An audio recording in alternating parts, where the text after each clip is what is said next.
지름 7cm의 비밀, 죽은 땅을 살리는 심장 이식. 안녕하십니까? 충남 태안의 가로림만 해풍을 맞으며 대지의 숨결을 나뭇가지 하나 풀 한 포기에 기록하고 있는 게으른 농부의 전원생활입니다. 지난 시간 우리는 루스 스타우트의 건초, 멀칭과 폴 가우치의 에덴 농법을 통해 땅을 덮는 행위가 가진 경이로운 힘을 목격했습니다. 하지만 막상 실천하기 위해 먼저 주변에서 우드칩을 구하려다 보면 곧 커다란 혼란에 빠지게 됩니다. 공사장에서 나온 폐목재도 괜찮을까? 소나무 껍질? 편백나무 칩이 좋다던데?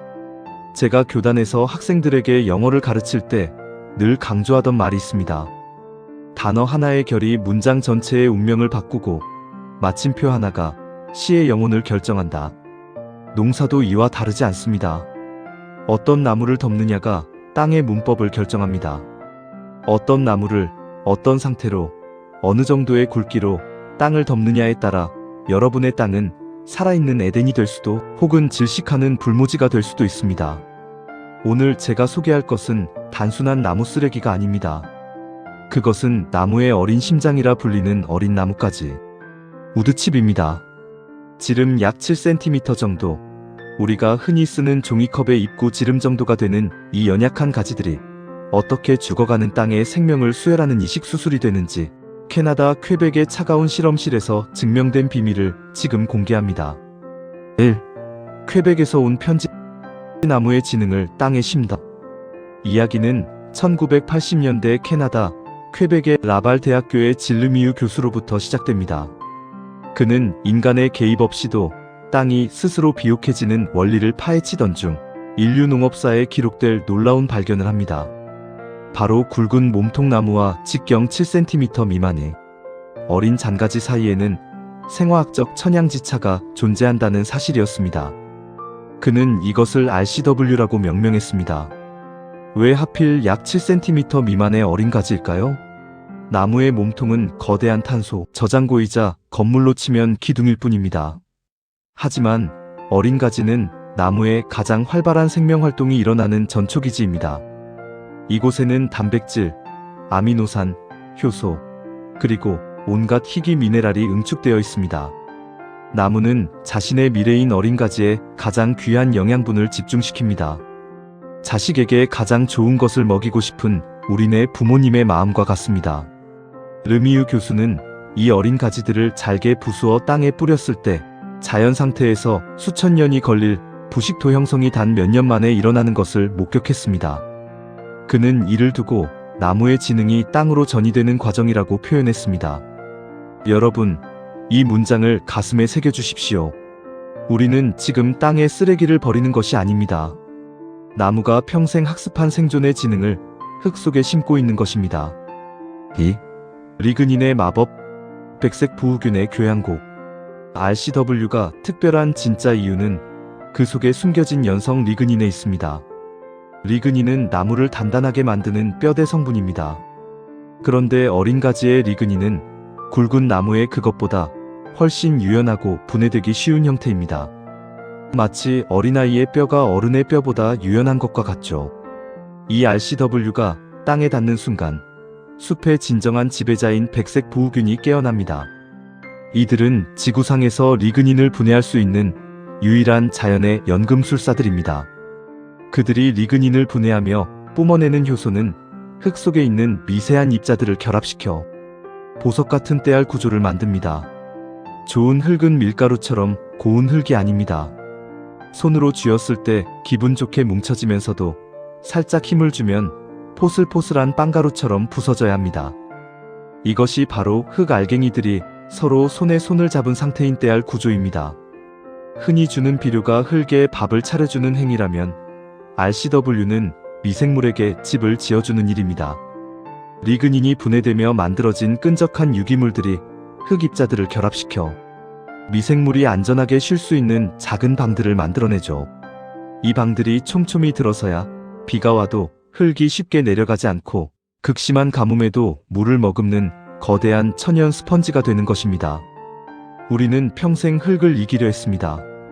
비료를 뿌리고 기계로 갈아엎으며 흙을 통제하려 했죠. 그것은 마치 학생의 머릿속에 지식을 강제로 주입하려 했던 저의 오만한 초보교사 시절과 닮아 있었습니다.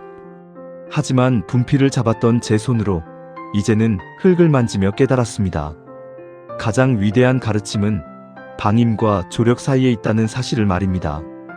비료 포대를 나르는 대신 우리는 곰팡이를 고용해야 합니다. 그들이 연주하는 보이지 않는 교향곡이 멈추지 않도록 우드칩이라는 무대를 만들어주는 것, 그것이 농부의 유일하고도 가장 숭고한 역할이어야 합니다. 3. 가로림 1959의 세 가지 철칙. 그렇다면 이러한 이론을 어떻게 현장에 적용해야 할까요? 제가 가로림 1959 프로젝트에 적용하는 엄격한 기준 세 가지를 공유합니다. 첫째, 종의 다양성입니다. 한 종류보다는 참나무, 아카시아, 소나무 등 다양한 나무가 섞인 칩이 좋습니다. 특히 가급적이면 침엽수보다는 영양분이 더 풍부하고 분해가 빠른 화렵수 잔가지를 주재료로 삼으시길 권합니다.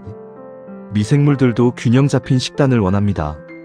단일 수종은 특정 미생물만 번성시킬 수 있어 생태적 편식을 불러일으킬 수 있습니다. 둘째, 신선도입니다. 목재소 마당에서 수년간 비 맞고 회색으로 변한 칩은 이미 영혼이 떠난 몸입니다. 나무의 혈액이 아직 남아있는 신선한 칩일수록 미생물을 깨우는데 훨씬 유리합니다. 셋째, 잎과 껍질의 비율입니다. 껍질의 미네랄과 잎의 풍부한 질소가 조화를 이룰 때 비로소 완벽한 RCW가 됩니다. 저는 태안의 산림 정비 현장에서 버려지는 잔가지들을 수집하려는 계획을 생각하고 있습니다. 남들은 나무 쓰레기라 부르지만 제 눈에는 생태적 황금입니다. 이것을 최소 15cm 이상 두껍게 깔아주십시오. 여러분의 땅은 이제 스스로 숨쉬며 자립하는 생명체로 거듭날 것입니다. 어머니의 사랑, 그리고 나무의 심장 이식 수술. 사랑하는 시청자 여러분, 나무의 가장 젊고 생명력 넘치는 부위를 땅에 돌려주는 것은 대지에게 새로운 심장을 이식해주는 것과 같습니다.